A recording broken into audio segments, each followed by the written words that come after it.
ici, non, non, c'est trop ici, tôt. ici, non, Ici, c'est mais trop faire tôt, une ouais. journée spéciale inter-addiction, c'est pareil. Ah Ça, il oui, faut la faire. ouais, ce serait génial. Moi, je l'avais demandé à Nicolas. Si je Oui, serais- je me Je l'avais rappelle. demandé à Nicolas. Ouais, je me rappelle. Et Oui, alors ça, c'est un autre volet sur lequel il reste discret, Ouais, il quoi. reste, Parce que, voilà, mais bon. mais il faut le voir avec Van Riet. Hein. Oui, oui. Ah, moi, Mhm. elle m'écoute. sans Je sais qu'elle t'écoute. Donc, Non, mais je sais. donc, Van Riet, je pense que c'est un sujet qui lui plairait. moi, je pense que c'est un. Et on fait un Mais c'est ce qui spécial serait vachement bien, comme dit spécial Christelle, genre. c'est si la journée change, le 15 octobre, enfin Ça, d'appellation, du vraiment, moins. le ministre. tu Je vais lui en lâches parler pas tout à avec l'heure. ça, hein. Oui, oui, oui. Mais on va pas le voir. Lui tout va à le l'heure, voir je et pense moi je pas. dîne avec lui. Mais oui, oui, oui. Voilà. Et il nous dit, on lance ça sur France Inter. Hein, Amine? Oui, Ça marche. attendez, il faut pas que j'ai des autorisations. Attends, je vais juste écrire à Alice. C'est déjà annoncé sur les Je pose des pastèques avec le bloc à Grenoble, c'est marrant. Mais il faut toxicomane, il ne faut pas garder ce mot-là. Non, non, je C'est junkie, sais, ouais. c'est très péjoratif. Je sais. C'est vraiment. C'est des scènes de chou. Ah, alors, la régie, elle est là, le monsieur derrière. Il marche le micro. Victor, c'est Ah, il vous qui marche le présentez. Oui, oui. Oui. Il y en avait un qui ne marchait pas tout à l'heure. Il je marche sais. normalement, Didier, si tu veux. Il marche. Oui, normalement, tu peux. En tout cas, ceux qui sont sur la table, ceux-là, ils sont branchés, ça y est. Ah, je suis tellement contente, ça fait plaisir. Le monde? Bah oui, parce que Bien sûr. franchement, Bien sûr. on est tous concernés. Bonjour, je ne sais pas si vous m'entendez, en tout cas ceux que je n'ai pas vus, je vous salue, je suis très heureux de vous retrouver pour le Forum national de la santé mentale. Je vous donne 2-3 informations pratiques et puis ensuite je vous laisse entre de bonnes mains. Et cette table ronde sur les addictions est modérée, animée par Victor Dolande qui est journaliste santé pour France Inter. Ils sont avec nous pour 1 heure. Ensuite, sur ce plateau, se déroulera la table ronde de la santé mentale et les troubles du neurodéveloppement.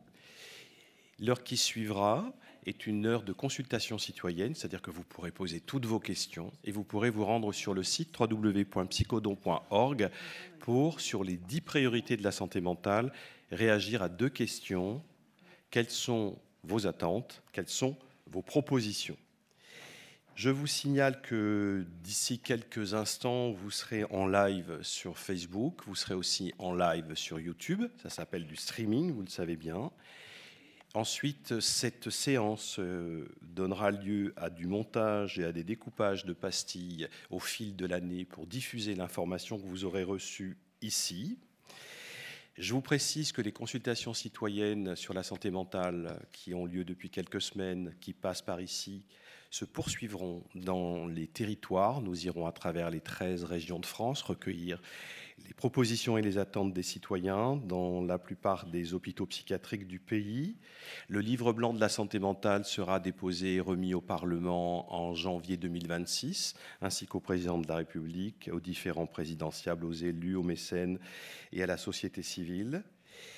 Je vous invite à faire chaîne humaine et nous pensons tous à un proche, à un ami, à un fils, à une fille, à un frère qui est concerné par une maladie psychique. Nous sommes là pour eux, même si c'est important, tout le reste est du décor. Par exemple, moi je pense à mon frère, avec qui il est bien difficile de communiquer et qui est touché par un trouble schizophrénique. Chacun d'entre nous, nous pouvons faire une chaîne humaine et y penser vivement. Je vous précise également que le temps de la joie, il y en a plein, et en tout cas il y a un temps fort de la joie, c'est ce soir. Je vous invite à nous rejoindre pour le karaoké de la santé mentale après 19h, et aussi de rejoindre celui qui est un peu notre père à tous, il ne m'en voudra pas de l'appeler comme ça, Boris Cyrulnik, qui nous parlera après l'intervention du ministre qui aura lieu à 17h30. Boris Cyrulnik nous parlera de tomber amoureux et de se relever attaché, au sens de l'attachement. Je vous souhaite une belle après-midi et de faire forum pour la santé mentale. Merci à toutes et à tous de votre engagement.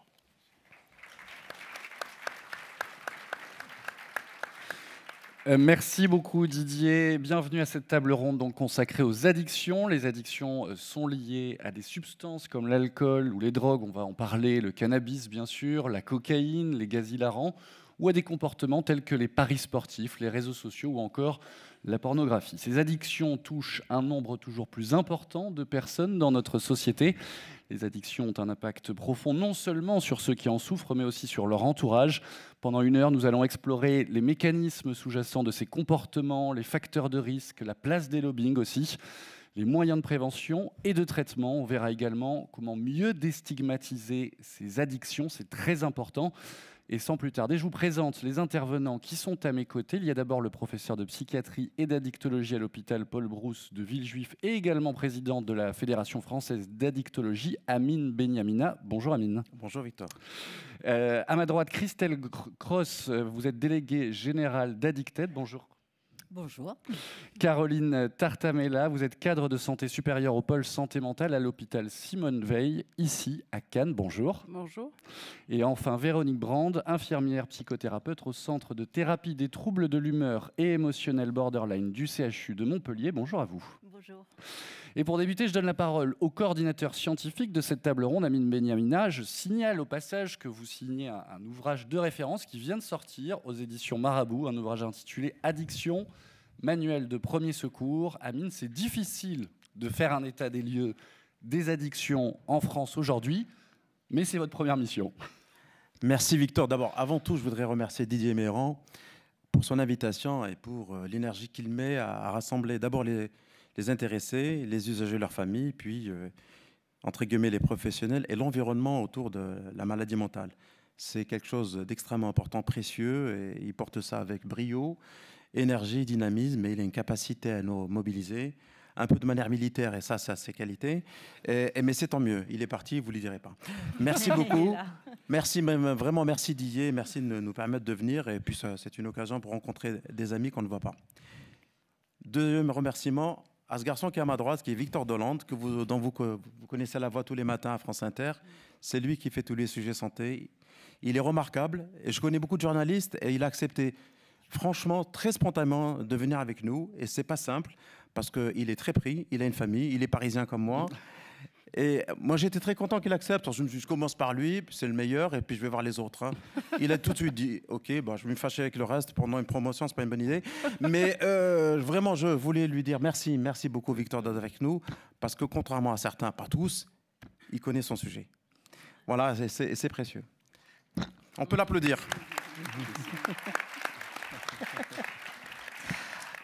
Par contre, il m'a envoyé maintenant un truc difficile. Ouais. Alors, je vais commencer par ce que je dis à mes étudiants. On est addictologue, on parle d'addiction. Attention, il y a plus de gens qui n'ont pas d'addiction que ceux qui en ont.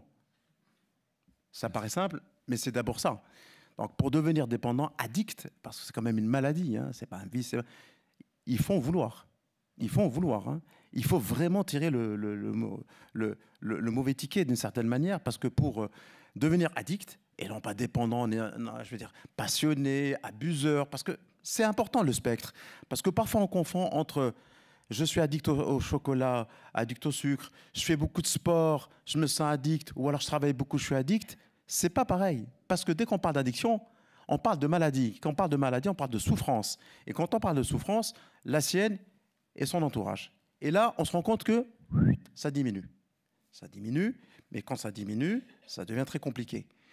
Et tout l'enjeu d'une démarche comme celle que l'on fait cette fois, qui est la mienne en tant que responsable associatif, mais aussi patron et aussi tout ce que vous voulez, c'est d'éviter d'arriver à ce culot difficile, un peu fossilisé, dans lequel, évidemment, tout ce qu'on peut, c'est réduire les dommages.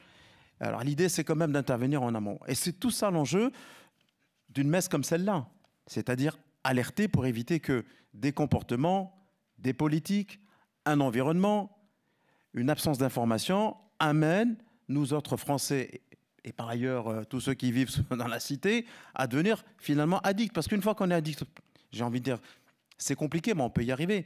Donc tout l'enjeu, c'est prévenir cette addiction. Donc la bonne nouvelle, c'est qu'il y a plus de personnes dans l'environnement que ceux qui sont devenus malades. D'ailleurs, moi, dans mon service, j'ai un service universitaire du niveau 3, je reçois tous ceux qui ont essayé à droite, à gauche, et les collègues, donc on est toujours finalement assigné à avoir de très mauvais résultats, ce qui n'est pas le cas. Donc l'idée, c'est de comprendre comment on devient addict. Alors, il y a une règle, il y en a beaucoup qui la connaissent, mais je vais la répéter, je l'écris dans mon livre, je la répète, je la répète, je la répète. Une addiction, c'est une vieille histoire, ça a été dit par mes maîtres et par les anciens. C'est la rencontre entre un produit ou un comportement, une personne et un environnement. Quand on tire, hélas, les trois mauvais tickets, les trois mauvaises touches, on ne dit pas qu'on devient indépendant ou addict, on a des fortes chances de devenir addict. Parce que certains, les pauvres, sont mal nés dans un milieu difficile, avec une famille dysfonctionnelle, avec un héritage, et non pas une génétique, un héritage parfois difficile, dans lequel ils ont une offre pléthorique de produits, qui sont livrés à un écran à l'âge de 3, 4, 5 ans, et qui ne sont pas dépendants pour autant, qui ne sont pas addicts. Parce qu'il y a des facteurs qui opèrent, il n'y a pas que des mauvais facteurs, dans le bon sens, qu'on appelle des facteurs de protection. Ils peuvent se projeter, ils peuvent avoir des capacités finalement à réagir. Donc voilà, je prends un exemple. La France est un pays qui produit évidemment de l'alcool, du vin. On fait du vin partout et dans le Nord, on fait de la bière. Voilà. En gros, c'est un peu compliqué d'éviter ça. Donc c'est dans notre culture, d'une certaine manière. Lorsque vous avez des parents qui consomment, mais qui ne sont pas forcément addicts, eh ben, ou des amis ou de la famille, donc vous avez tendance à être, d'une certaine manière, sensibilisé à l'hédonisme lié à la consommation. Vous passez un cap difficile ou moins difficile. Il y a par exemple des périodes un peu compliquées, l'adolescence, le changement de cap scolaire. Vous savez, à chaque fois qu'on passe de l'école au collège, du collège au lycée et du lycée à la fac, ce sont des séquences dans lesquelles on est confronté à finalement une consommation de produits. C'est comme ça, c'est la règle. Et donc tous ces facteurs, quand ils s'associent, peuvent faire de nous des personnes dépendantes ou addictes.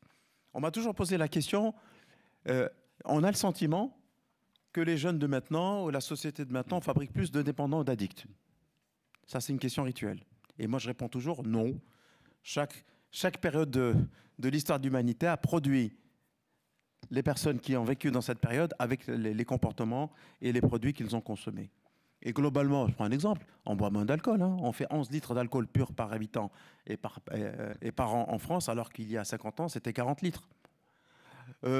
Lorsque vous alliez dans une structure hospitalière il y a 30 ans, vous servez de l'alcool à midi et le soir. Quand j'ai commencé mes études de psychiatrie, il y a quelques années, à l'internat, on avait du vin. Il n'y a pas si longtemps, on fumait ici. On a fait des choses, mais pour autant, on a encore des addictions. Mais on a de nouvelles addictions, on en parlera tout à l'heure. On a des addictions à des produits dont on n'espérait pas, on ne pensait pas pouvoir les détourner. Un produit sur lequel on devient dépendant, ça a été dit, ce sont les médicaments, prescrits de bonne foi ou non. Les Français, ce sont les champions du monde de la pharmacie à la maison. Les benzodiazépines, les antalgiques, voilà.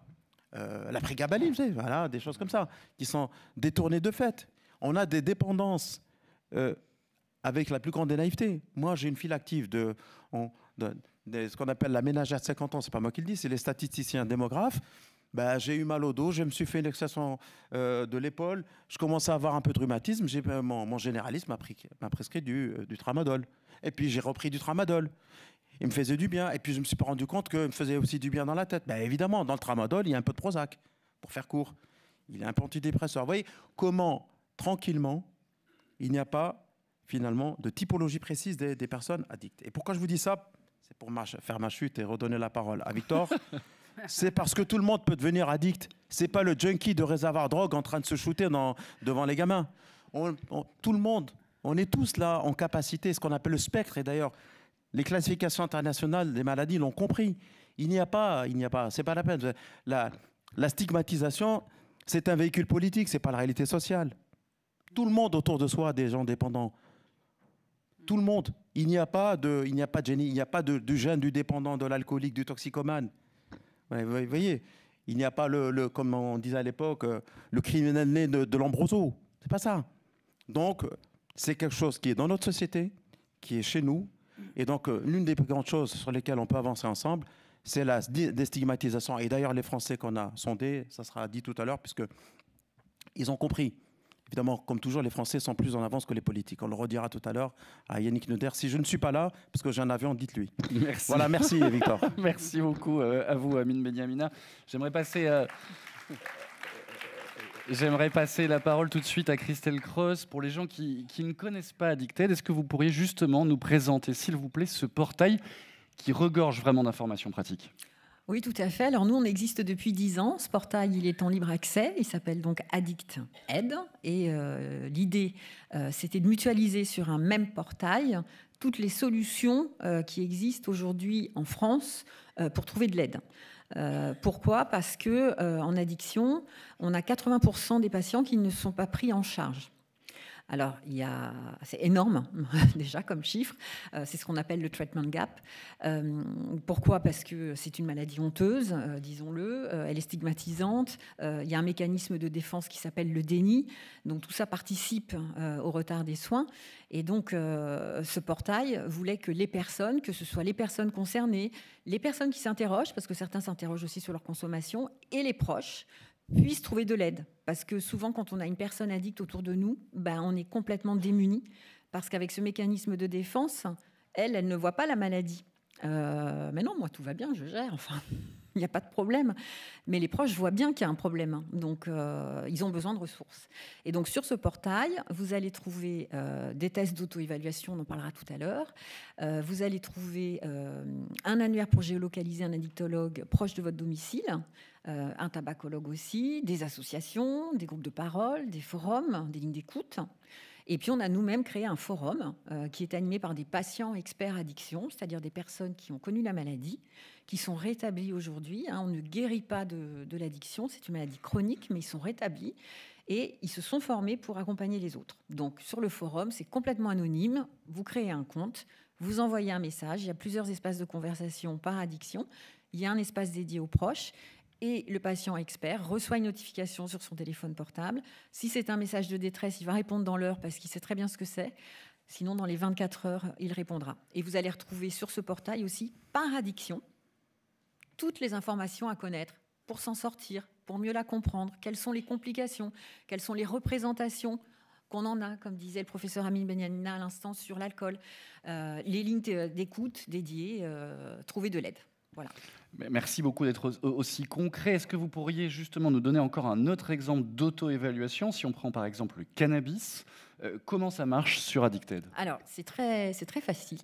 Parce que ce sont des tests. Alors, il y en a sur l'alcool, il y en a sur le tabac, il y en a sur l'addiction au travail, il y en a sur l'addiction au sexe, il y en a sur l'addiction aux jeux d'argent et de hasard. Et ils fonctionnent tous de la même façon. Pour le cannabis, c'est pareil. C'est quelques questions, entre 5 et 10, que vous pouvez réaliser à la maison tranquillement, pour vous ou même pour un proche, parce que vous observez son comportement. Ça peut être utilisé aussi en consultation chez le médecin généraliste qui peut l'avoir à disposition et en parler avec la personne. En médecine du travail aussi, les médecins du travail et des infirmiers l'utilisent. Et donc, c'est entre 5 et 10 questions. Vous répondez franchement.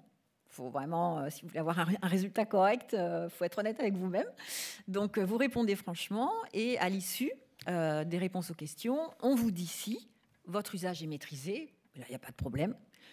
Vous avez un usage problématique, donc il faut commencer à s'interroger, ou il y a une forte probabilité de dépendance. Évidemment, on ne va pas vous dire que vous êtes dépendant, ce n'est pas un ordinateur qui va vous dire ça, c'est un professionnel de santé. Et donc, si on vous dit que vous avez un usage problématique ou une probabilité de dépendance, là, on va vous renvoyer donc vers l'annuaire dont je vous parlais tout à l'heure, qui géolocalise.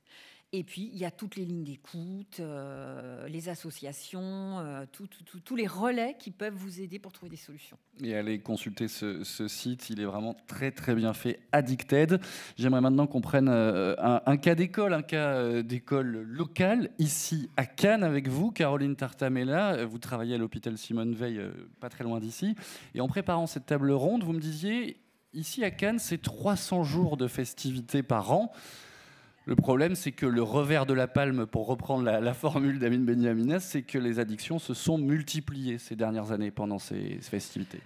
Oui, alors effectivement, merci de me donner la parole. Je vais essayer de vous apporter un éclairage local. Mais effectivement. Alors, on n'a pas besoin, on va dire, de ces festivités pour avoir des personnes qui présentent une addiction dans la population cannoise et plus, on va dire, plus généralement le bassin cannois, effectivement. Mais le fait que 300 jours par an, et le maire nous l'a dit tout à l'heure, et effectivement, le Palais des Congrès accueille de nombreuses festivités avec un rayonnement international. On a effectivement une augmentation de la population qui est dans la saisonnalité et de manière saisonnière, où forcément, il y a des gens qui consomment dans ces moments festifs et qui se retrouvent des fois avec certains abus qui les amènent du coup à être hospitalisés à l'hôpital de Cannes, que ce soit au niveau des urgences générales et puis après à l'intérieur de la santé mentale. Donc c'est un parcours de soins qu'on propose, donc en intra-hospitalier mais aussi en extra-hospitalier. Donc effectivement, on ne peut pas juste se dire Cannes c'est festif et ils boivent un peu trop, ils prennent un peu trop de produits, bon, voilà, c'est rien. Non, nous on travaille en fait de deux façons. On travaille pour les Cannois et pour le public qu'on reçoit, et pour aussi ces personnes à qui on se doit aussi de pouvoir offrir la meilleure prise en charge possible à l'instant T dans leur détresse. Et c'est ce qu'on fait par différents dispositifs. Donc, sur l'extra-hospitalier, on a... On va en parler juste après. Si vous voulez bien, juste, est-ce que vous pourriez nous décrire un peu les différentes addictions qui existent aujourd'hui et surtout l'évolution, puisque vous les connaissez bien, et dans la foulée justement de ce qu'a commencé à expliquer Amine Benyamia, ce serait intéressant, s'il vous plaît. Donc, on travaille, enfin, c'est surtout l'équipe de liaison en addictologie de l'hôpital de Cannes, qui est composée de divers professionnels, dont des médecins, des infirmiers, des psychologues notamment, qui sont aux premières loges, recueillent la parole du patient quand il est en état de pouvoir s'exprimer. On essaye aussi de faire des analyses toxicologiques des sanguins, mais aussi toxicologiques des produits qu'ils veulent bien nous donner, parce que nous, ça nous permet aussi d'avoir une espèce de cartographie précise et d'alimenter du coup tout un dispositif qui permet de cartographier un peu ce qui circule.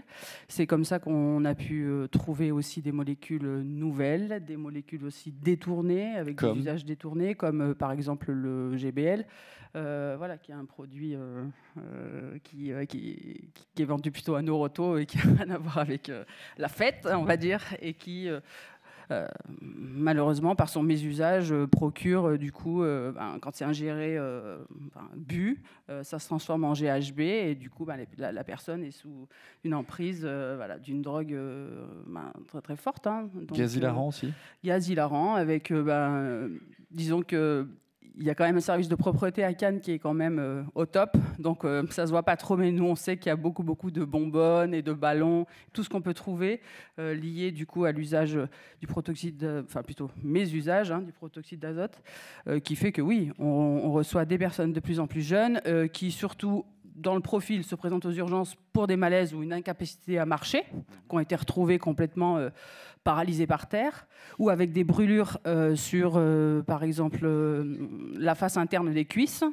On se demande un peu ce qui se passe. Et finalement, et c'est souvent des jeunes personnes, après interrogation, on s'aperçoit qu'entre les jambes, ils ont mis des grosses bonbonnes de protoxyde d'azote qui, du coup, quand c'est déclenché, ça génère du froid, ça fait des brûlures sur les jambes, avec des ballons à plusieurs reprises. Et puis c'était une fête, puis ils ont rigolé, il faisait chaud, ils étaient en short, tout le monde s'est passé la bouteille. Compte rendu, il y en a qui ont failli perdre la vie. Donc après, derrière, l'équipe de liaison dans l'hôpital du coup de Cannes, l'ELSA, donc spécialisée en addictologie, et l'équipe de liaison sur le pôle santé mentale aussi, participent à aller en réanimation et dans divers services MCO à l'intérieur de l'hôpital de Cannes pour être au plus proche des personnes, parce que on va dire que la maladie mentale et l'addiction, ça ne vaccine pas des autres maladies. Donc souvent, c'est aussi une comorbidité à d'autres pathologies, on va dire, somatiques, ce qui fait qu'on a des équipes qui vont en réanimation, au réveil des personnes, pour pouvoir un petit peu comprendre qu'est-ce qui s'est passé pour eux, etc. Avec un dispositif, je vous ai coupé la parole juste avant, sur un dispositif aussi bien à l'hôpital et en dehors de l'hôpital,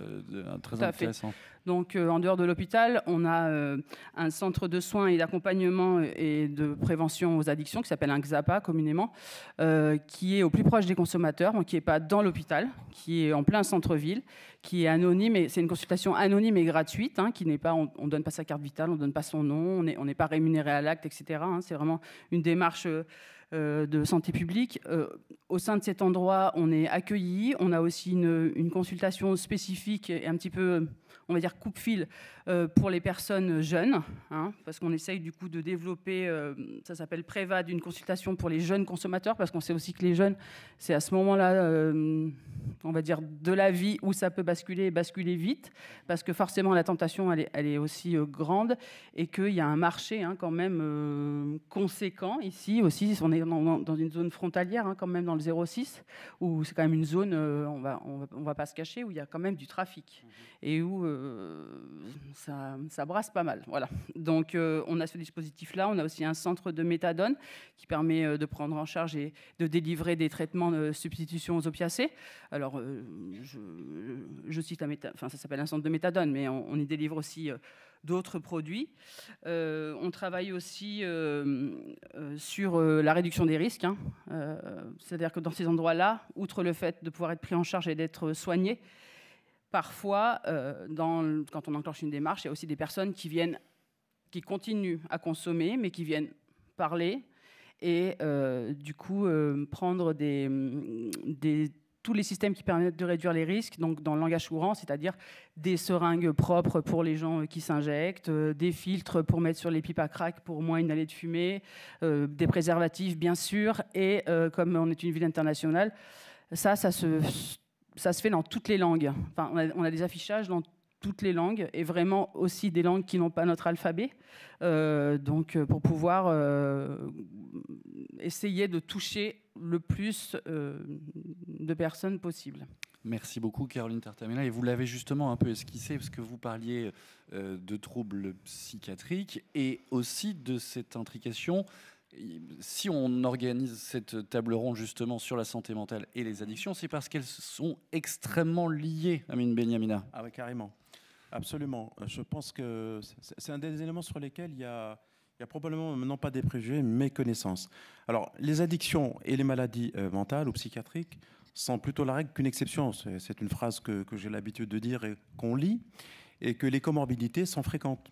Et que la prise en charge d'une maladie mentale en ignorant la problématique addictive est une erreur, parce que la consommation ou bien le comportement addictif alimente la problématique psychiatrique. Je prends un exemple, ça a été dit ce matin, le trouble bipolaire est très souvent associé à des prises d'alcool. C'est une comorbidité très classique. Et hélas, très souvent, lorsqu'on n'a pas repéré la maladie psychiatrique, c'est-à-dire le trouble de l'humeur, on ne met en avant que la problématique alcool, parce que c'est une démonstration qui vient faire effraction dans notre confort social. Quelqu'un qui est ivre à table, au boulot, ennuie tout le monde, parce que la première des choses que l'on voit, c'est son comportement qui est une espèce d'agression de la société. Mais la souffrance qui n'en pas génère, mais qui est à côté, qui est celle j'ai entendu ce matin, qui est le trouble bipolaire, il est ignoré. Il est tellement ignoré que parfois il est ignoré, même souvent par les médecins eux-mêmes. C'est que quand même, le diagnostic de trouble de l'humeur, notamment un trouble bipolaire, c'est essentiellement posé par l'échec de plusieurs traitements, c'est le risque. Voilà. Et Nicolas Demant l'a cité ce matin, il l'a raconté, c'est 10 ans d'errance. Et un jour, on tombe sur quelqu'un, il est ni plus intelligent ni moins intelligent, il dit vous avez pris ça. Au bout de 3 jours avec les antidépresseurs, je fais la fête, je m'arrête, j'ai envie de me suicider, je vais très mal, et je quitte le médecin parce qu'il ne m'a pas compris, on m'a mis sous ce traitement, je l'arrête.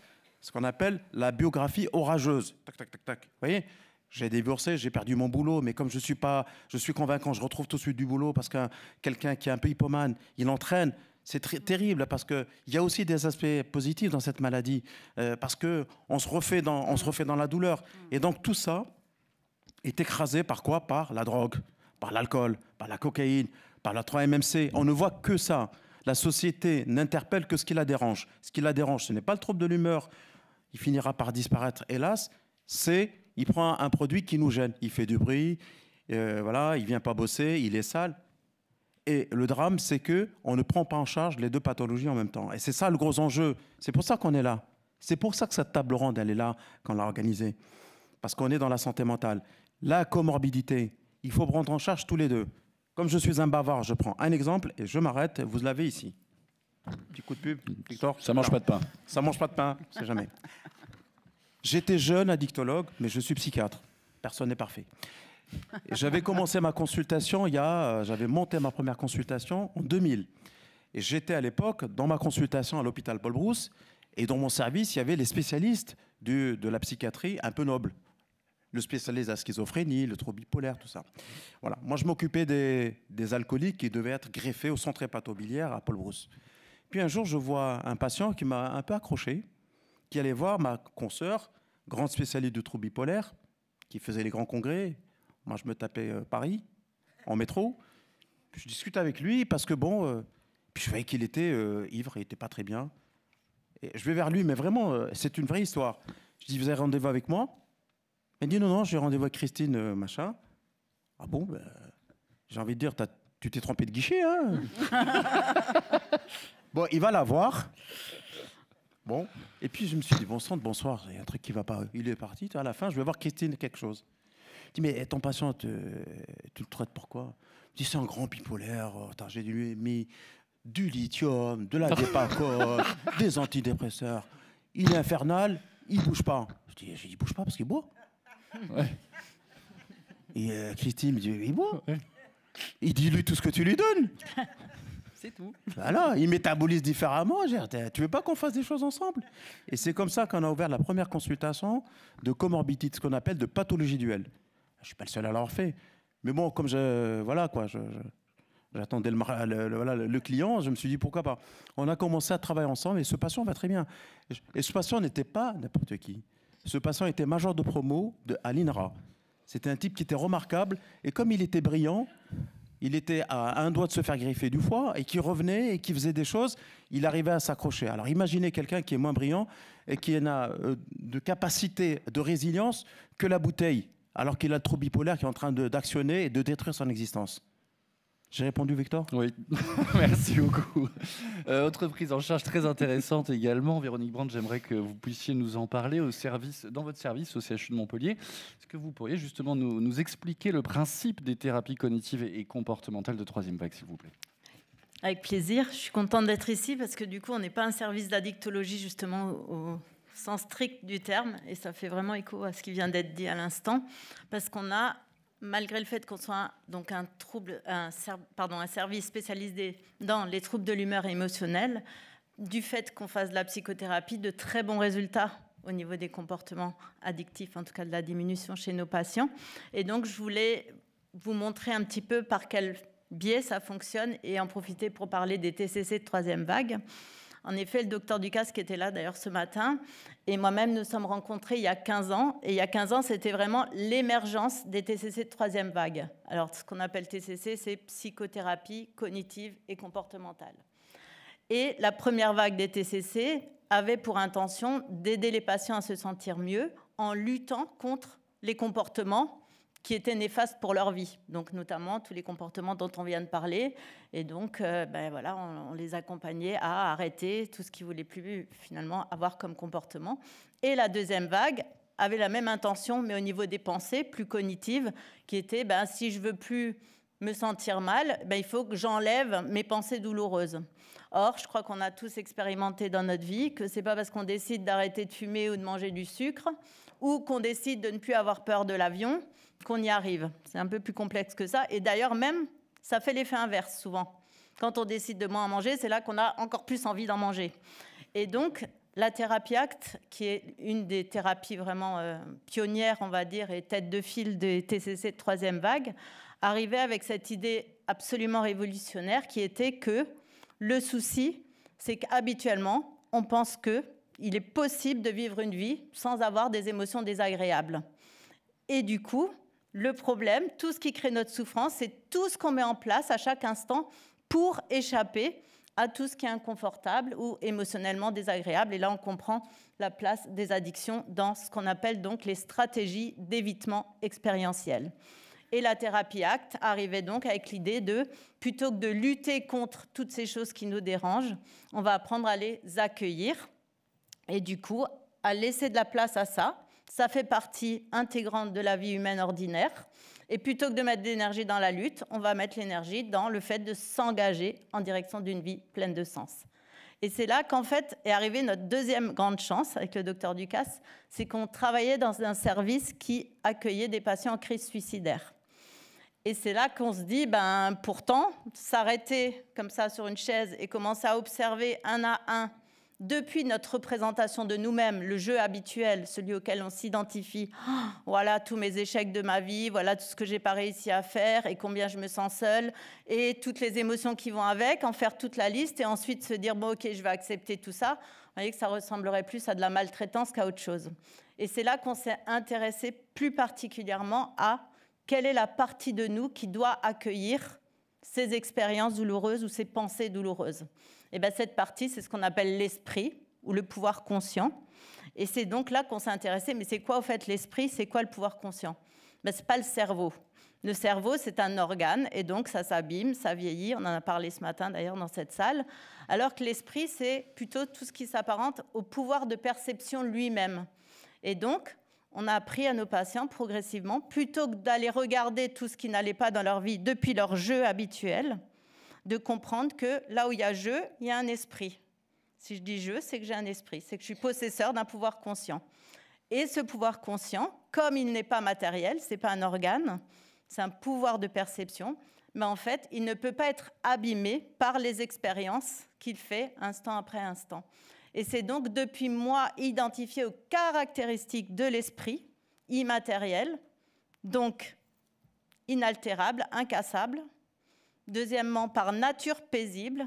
Et troisièmement, l'esprit est beaucoup plus vaste que notre corps. Et donc, c'est depuis moi identifié à ces caractéristiques de bien-être de source intérieure, d'espace de mon esprit, le pouvoir de perception, et inaltérable, en sécurité, qu'on peut aller accueillir les pensées douloureuses et les émotions qui sont désagréables dans le corps. Et ainsi, on a pu développer cette compréhension que dès le début, dans la thérapie ACT, il y avait vraiment cette notion de moi observateur ou de moi en tant que terrain, contexte d'apparition de ces expériences. Mais en fait, on n'est pas en danger de toutes ces expériences-là.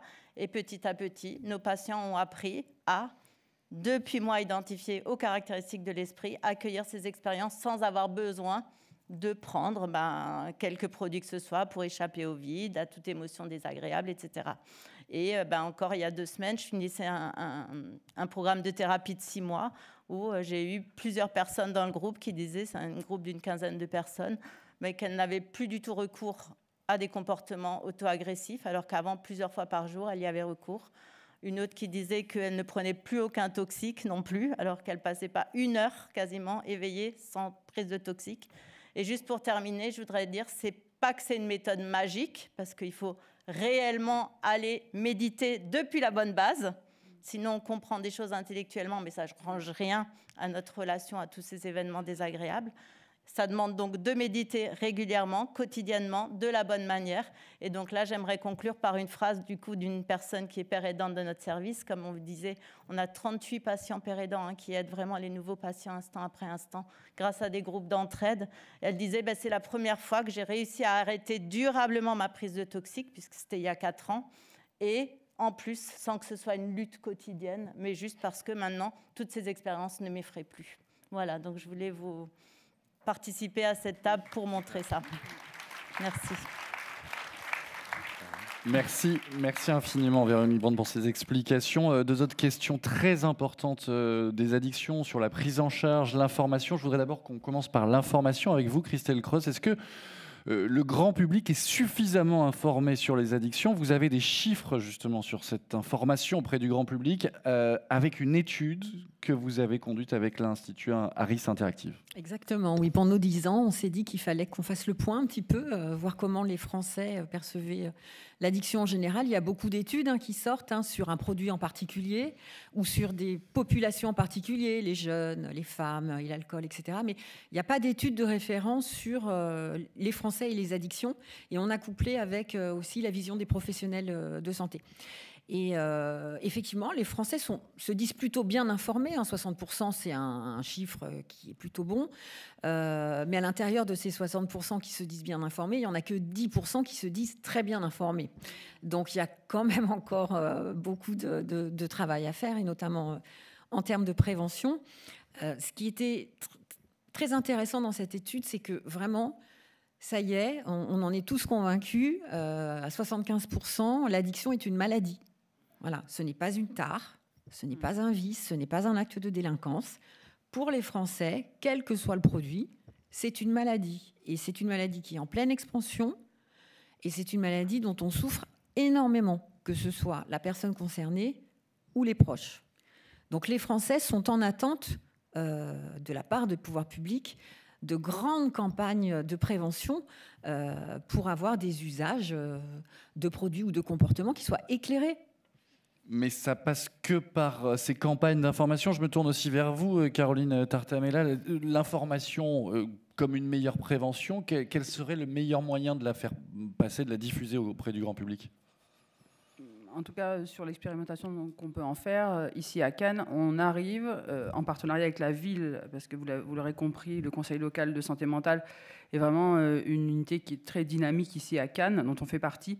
Cela permet de pouvoir déployer avec, des équipes de liaison en addictologie qui appartiennent à l'hôpital, mais aussi, on va dire, les psychologues et toutes les personnes qui travaillent sur les milieux scolaires et associatifs à Cannes, d'aller faire de la prévention, justement, en milieu scolaire et associatif, on va dire vraiment aussi en partenariat avec la Mildeka, sur vraiment les 1000 premiers jours de l'enfant, où on va plutôt s'adresser aux parents, parce que les parents qui ont des conduites addictives en présence de l'enfant, ça permet aussi, notamment sur l'addiction sans produit, par exemple sur les écrans, c'est sûr, quand on voit son père ou sa mère toute la journée sur un écran, quand j'ai 2 ans et que je suis aux courses et puis que je bouge un peu dans ma poussette et que ma mère elle me donne son téléphone portable pour que je me tienne tranquille, pour pouvoir faire ses courses tranquille, ça c'est rien, c'est quotidien. Vous allez dans un supermarché ou dans un bus, vous allez voir ça de partout. Mais dans les faits, il y a quand même des conséquences néfastes pour l'enfant.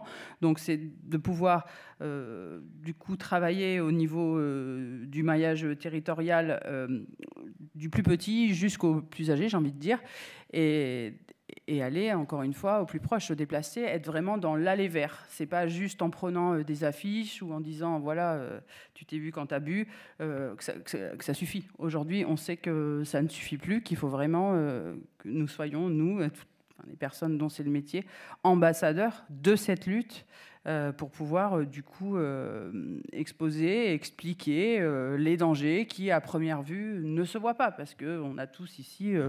bu un jour, déjà un jour, et puis déraisonnablement un autre jour. Voilà. Bon. Et comme le disait le professeur à côté de moi, certains ne seront jamais addicts. Retourner les écrans à bon escient, c'est peut-être une idée sur les réseaux sociaux. Vous y croyez, Amine Benyamina, pour justement diffuser une bonne information ? Oui, absolument. L'information doit être donnée de manière loyale et réelle, en lien avec les évolutions de la connaissance. On en sait plus maintenant grâce à la recherche, l'observation, la clinique, sur les mécanismes par lesquels on devient dépendant. Il y a un substratum qu'on appelle neuroanatomique, il y a, je l'ai dit, l'environnement, tout ça. On le sait.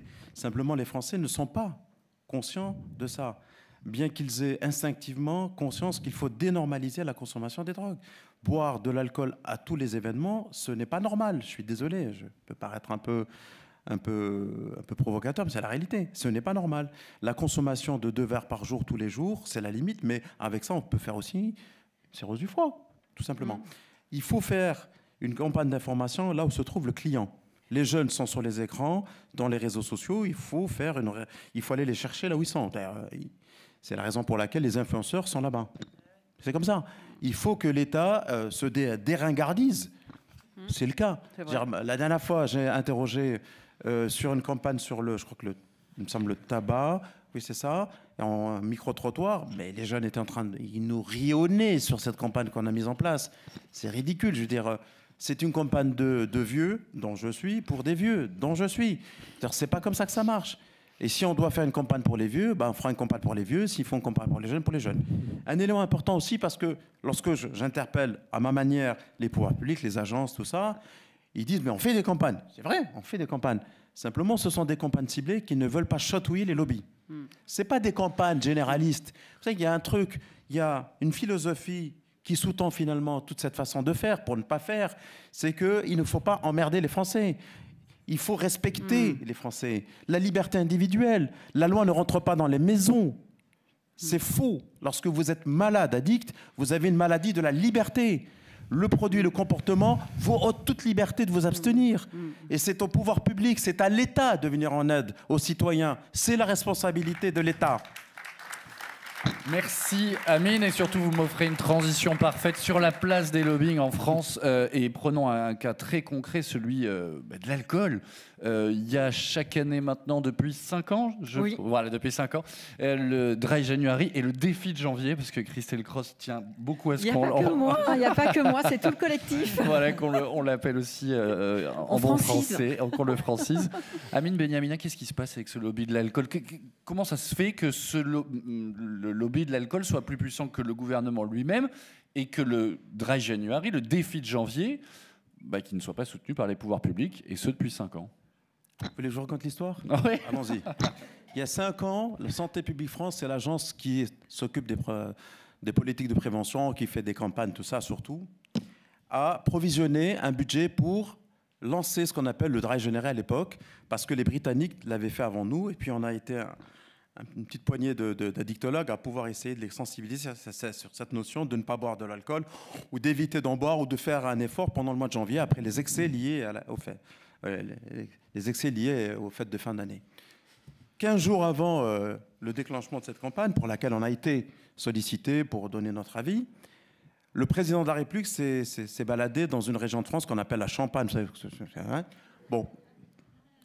Et donc, il s'est présenté là-bas, et puis, entre la poire et le fromage, les champenois qui fabriquent le champagne lui disent « C'est pas une très bonne idée, Emmanuel. » Bon, il n'a rien dit. Mais c'est un peu comme le monarque qui n'a pas besoin de parler. Tout le système en bas s'est exécuté alors qu'il n'a rien reçu comme ordre. Plus de campagne, plus d'argent, plus rien. Une amnésie totale, il n'y a plus rien. Vraiment plus rien. Je peux vous assurer que c'est comme ça. Le fait du prince, ne peut pas dire du roi, rien du tout. On n'a plus. Et à sa décharge, le président de la République n'a rien dit. C'est la réalité. Les gens pensent qu'il n'a pas donné d'ordre, ni rien. Ils se sont exprimés. Et puis c'est descendu comme ça. Et puis plus de campagne, plus rien. Plus de sang, plus de lumière. On s'est retrouvés 3-4 jours avant le défi à se regarder dans quelques associations, la Fédération française d'addictologie, la SFA, Addicted, Addiction France. Qu'est-ce qu'on fait? Eh bien, on y va quand même avec comme dit l'autre, nos petites forces. On a lancé une petite campagne, on a fait quelques webinaires, tout ça, avec 0 €, évidemment. La belle affaire. On a eu un allié de taille, la presse. La presse nous a aidés.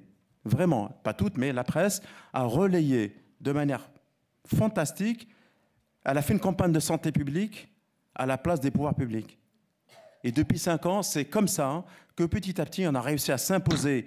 Et l'année dernière, 17 millions de Français n'ont pas consommé d'alcool pendant le mois de janvier.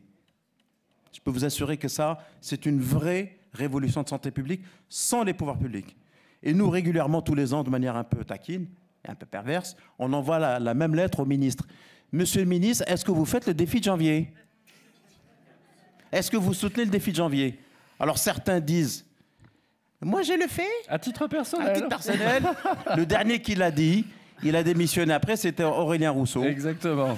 Il a dit à titre personnel, je vais le faire en novembre. Mais je lui ai dit, voilà. Absolument, je lui ai dit parce que je l'avais rencontré dans un cocktail, il avait un verre d'eau, il avait peur de moi, alors que moi j'avais un verre de vin. Voilà. Je dis, je suis pas un ayatollah, tu peux boire, Aurélien. C'est pas ça la question. Moi, Aurélien Rousseau m'intéresse pas, c'est le ministre qui m'intéresse. Voilà pour vous dire comment ça s'est fait. Et depuis, on y va seul avec nos forces et on y va seul et ça marche pas trop mal. Au point où je me demande si on va les inviter la prochaine fois. Ce manque d'engagement des politiques, il est coupable, Christelle Cross, sur l'alcool justement. L'alcool, c'est un vrai sujet dans notre pays et pourtant, les Français sont bien conscients des dangers parce que dans l'enquête dont je vous parlais tout à l'heure, aujourd'hui, 84% des Français considèrent que l'alcool est une drogue. On n'aurait jamais eu ces chiffres-là il y a 10, 15, 20 ans. Donc voilà, les Français sont bien conscients. Il y a encore pas mal d'idées reçues. Par exemple, 76% pensent qu'il existe des drogues dures et des drogues douces. Non, il n'y a pas de drogue dure, il n'y a pas de drogue douce. Le cannabis, ce n'est pas une drogue douce. C'est une drogue, c'est tout. Et il y a encore des Français qui pensent que 42%, boire un verre de vin rouge tous les jours, c'est bon pour le cœur. C'est ce qu'on appelle le French paradox. Mais il faudrait en boire tellement du vin que le foie, il y survivrait pas, le cerveau non plus. Donc voilà, il y a encore des idées des idées reçues. Mais oui, les politiques, ont face à eux les lobbies. Hein, il faut appeler un chat un chat. Hein, on l'a vu pour le défi de janvier. Enfin, moi, j'ai pris mes fonctions en décembre 2019. Donc la rencontre avec le président de la République, c'était le 15 novembre 2019. Et donc, tout était prêt chez Santé publique France. Hein. Tout est parti au pilon. Et c'est les associations elles-mêmes. Donc moi, j'ai pris mes fonctions le 1er décembre. Et là, on m'a dit, on y va. C'est le premier défi de janvier, Dry January. Alors au début, la première édition, ça a été... La presse nous a formidablement aidés. Par contre, dans mon entourage, moi, évidemment, comme je travaillais chez Addicted, je me suis lancé le défi de ne pas boire d'alcool pendant un mois. Alors mes copains, ils n'ont rien compris. Mes copines non plus.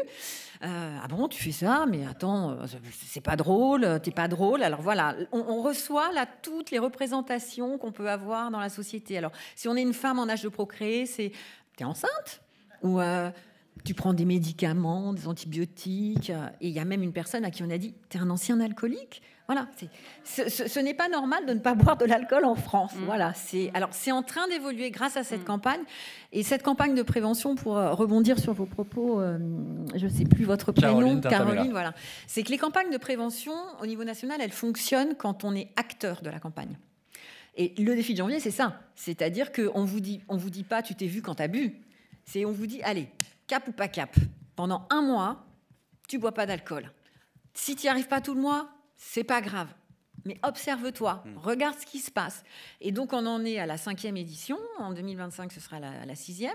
Et c'est les jeunes, en plus, qui le relèvent le plus, 29%, parce qu'eux, ils aiment les défis, donc ils y vont, alors que les 55 ans et plus, ils sont que 15% à le relever. Voyez. Donc, quand on sait rendre acteur la personne de la campagne de prévention, ça marche beaucoup plus facilement. Et alors, le lobby, on le voit aussi sur des campagnes de communication qui ont été supprimées. Tu t'étais battu, Amine, avec d'autres addictologues pour dénoncer des campagnes qui sont supprimées parce qu'elles ne conviennent pas aux alcooliers. Tout simplement.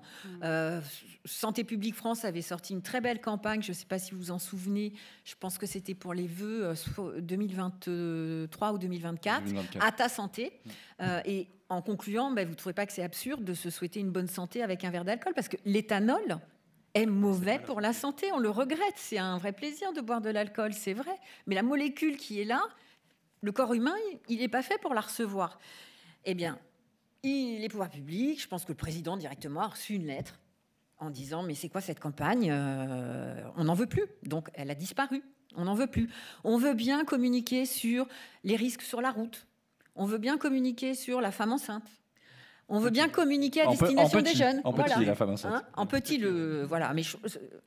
Mais la population générale, comme c'était cette campagne à ta santé de Santé publique France, ça, les alcooliers, ils ne veulent pas. Ils ne veulent pas non plus qu'on augmente les taxes, Amine. À chaque PLFSS, on demande pourquoi on augmente bien le prix du tabac. Voilà. Et pourquoi on n'augmente pas le prix de l'alcool? Parce qu'on sait que c'est, l'OMS le dit, le fait d'augmenter les prix d'une substance psychoactive va faire réduire la consommation et surtout empêcher de rentrer dans la consommation. C'est très important pour les jeunes. Voilà. Donc, il y a des campagnes qu'on jette à la poubelle et il y en a d'autres qui arrivent alors qu'elles sont interdites. Je prends un exemple récent. La mairie de Paris a autorisé une campagne publicitaire sur une rénovation d'une église dans le centre de Paris à Notre-Dame-de-Lorette, pour ceux qui connaissent, dans le 9e arrondissement. Une campagne publicitaire signée, je vous le donne en mille, par British American Tobacco, alors que c'est totalement interdit. Bon, elle a finalement été retirée. Là aussi, Amine Benyamina, on est en face d'un lobby extrêmement puissant, celui du tabac. Ah, c'est le lobby des lobbies, c'est lui qui donne l'exemple. Évidemment, le principe du lobby, c'est qu'il est partout. Il est dans la presse, dans la science et dans la politique. Et tout le monde doit balayer devant sa porte. Il y a des médecins qui évidemment travaillent pour les lobbies, la presse travaille et les politiques. Et le tabac a commencé dans les années 40, 50, même avant, au point où, lorsqu'on a réussi à inverser la tendance, on s'est rendu compte qu'il y avait des politiques complices, qu'il y avait des professeurs de médecine aux États-Unis qui avaient signé des papiers dans des grandes revues où ils expliquaient clairement que le tabac n'entraînait pas le cancer du poumon. On a eu ça. C'est ça, ce scandale. Ils ont construit, d'une certaine manière, cette pieuvre qui a permis de disséminer ce poison pendant des décennies dans le monde entier. Il n'y a que récemment qu'on a réussi petit à petit, par la force, par la persuasion et par des politiques, des médecins et des journalistes, je parle vraiment de la presse éthique, à inverser la tendance. Mais le gain, le profit tel que l'industrie du tabac ne veut pas s'éteindre et ne peut pas dans son esprit s'éteindre, elle se renouvelle. Alors il y a une grande tendance qui est sortie de nulle part. Elle est sortie d'un pharmacien chinois dans un petit canton, dans une petite ville en Chine, qui a trouvé le fameux la cigarette électronique, le vapotage. Et c'est fantastique. On s'est rendu compte que c'était un formidable moyen pour réduire les risques liés aux produits dans la cigarette et dans la combustion. Et petit à petit, ça a commencé à faire tache d'huile dans le sens vertueux du terme. Tech, puisqu'on n'arrive plus à vendre notre cigarette, notre tabac, on va acheter toutes les petites industries qui font du vapotage. C'est ce que fait l'industrie du tabac. Elle se renouvelle. Elle se renouvelle comment? Non pas si elle se renouvelle de manière vertueuse, moi ça ne me dérange pas. Hein. Je veux dire, si elle propose du vapotage, de la nicotine de qualité, hein, on fait la promotion de ce type de support. En revanche, elle cible ceux qui ne consomment pas. Les jeunes, le puff, elle cible le push, elle market de nouveau. Voilà, c'est dans son ADN. Et puis finalement, il pousse un certain nombre, ce qu'on appelle des consommateurs naïfs, à devenir dépendants à la nicotine. Je ne dis pas au tabac, mais à la nicotine. Et regardez, il y a un événement qui est important symboliquement. On a interdit la push. Il fallait le faire. Les push, il fallait... Les puffs, pardon. Pas les push, c'est autre chose. Les push, pas encore interdits. Ouais, les sachets de nicotine qu'on glisse dans la mâchoire. J'espère que ça sera le cas. En Suède, évidemment, c'est un gros lobby. Et donc, on interdit les puffs. Et qu'est-ce qu'on s'est rendu compte de quoi? Que les jeunes, du coup, ne trouvent pas les puffs. Ils se mettent au tabac parce qu'ils ont de la nicotine. Ils ne vont pas mettre des patchs. C'est pas agréable. Il y a un réseau de trafic qui est en train de proposer des puffs. Donc, mais je suis assez optimiste comme garçon. Je pense que c'est un effet en fondu enchaîné qui va disparaître. Mais vous voyez comment cette industrie, ce lobby est très puissant. Et il est puissant partout. Il n'est pas qu'en France. Hein. Il est à Bruxelles, il est aux États-Unis. Il n'a pas de limite. Vous savez, quand vous commercez sur la biologie humaine, vous avez des clients à vie. Parce que vous rendez dépendant. On a des clients à vie. Vous ne vous rendez pas compte ce que ça veut dire avoir un produit qui vous rend dépendant. La dépendance est une maladie chronique. C'est-à-dire, une fois que vous avez accroché quelqu'un, vous avez une rente à vie avec lui. C'est ça qu'il faut avoir en tête. C'est ça. J'aimerais à présent qu'on évoque un thème capital, celui de la déstigmatisation. C'est essentiel, Caroline Tartamella, justement, dans la prise en charge des addictions. Oui, en tout cas, c'est vrai que cette journée nous offre la possibilité du coup de nous adresser au grand public et au plus grand nombre pour déstigmatiser effectivement. Être addict, c'est une maladie, c'est pas une tare, c'est pas une faiblesse, c'est pas bah tiens tu l'as bien cherché en fait, hein, depuis le temps que tu picoles, encore heureux que t'es tombé dedans. Bah non en fait, c'est l'addiction, c'est quelque chose qui a une part, et vous le disiez, hein, Amine, qui a une part d'injustice. C'est-à-dire qu'on n'est pas tous égaux face aux produits. On n'a pas tous le cerveau câblé pareil, on n'a pas tous la même appétence à l'instant T, on n'a pas tous l'environnement qui fait que dans un temps donné, dans un environnement donné, il y a une rencontre entre un produit et un événement qui fait qu'on va développer cette pathologie-là et perdre en liberté. Donc souvent on dit... on essaye que ce soit toujours vrai dans le monde dans lequel on vit, mais la France, c'est le pays de la liberté. Hein, on le dit tous. Être addict, c'est avoir perdu la liberté de s'abstenir. Voilà. Et à partir du moment où on n'est plus libre de s'abstenir, eh bien, on rentre dans une case de t'as vu, toi, voilà, t'es sur le côté là parce que tu fais des trucs bizarres en fait. Hein. Tu t'injectes des choses dans ton corps. Quand tu es ivre, tu fais honte. On peut être violent, on peut perdre son boulot. Enfin, c'est vraiment corrélé aussi à plein de choses, on va dire, négatives. À part, je dirais, peut-être sur les extasies ou sur des choses comme ça qui sont vraiment prises dans des milieux très festifs à l'instant T où tout le monde saute pendant des heures debout et est capable de danser pendant 5 heures. Quand ça va s'arrêter, ça, et que la descente va arriver, effectivement, on sera sur des aspects très, très négatifs. Donc, du coup, l'idée, c'est de se dire qu'avant tout ça, il y a des humains qu'on essaye, nous, du coup, de prendre en charge, forcément, d'abord en tant que personne, aussi en tant que citoyen pour les ouvrir aussi dans la cité. Il y a beaucoup des personnes addictes qui souffrent qui ont un handicap psychique par ailleurs parce qu'ils sont schizophrènes, etc. et qui sont addicts en même temps. Donc on retombe dans les comorbidités et on essaye de faire en sorte que ces personnes-là puissent être insérées et travailler du coup pour expliquer ce que c'est et dire on n'appuie pas sur un bouton et paf, ça y est, avec la volonté, ils vont arrêter. Mais il y a beaucoup de boulot encore sur la déstigmatisation. Dans votre enquête sur la perception des Français sur les addictions, 63% des personnes interrogées estiment que reconnaître la maladie et accepter d'être aidé est la première difficulté. C'est-à-dire qu'on en est encore très loin, Christelle Cross. Oui, on en est loin parce que ça reste un tabou, c'est stigmatisant. Et on a bien vu la dernière campagne, on parlait de campagne de prévention. C'est très bien qu'on fasse des campagnes contre le narcotrafic.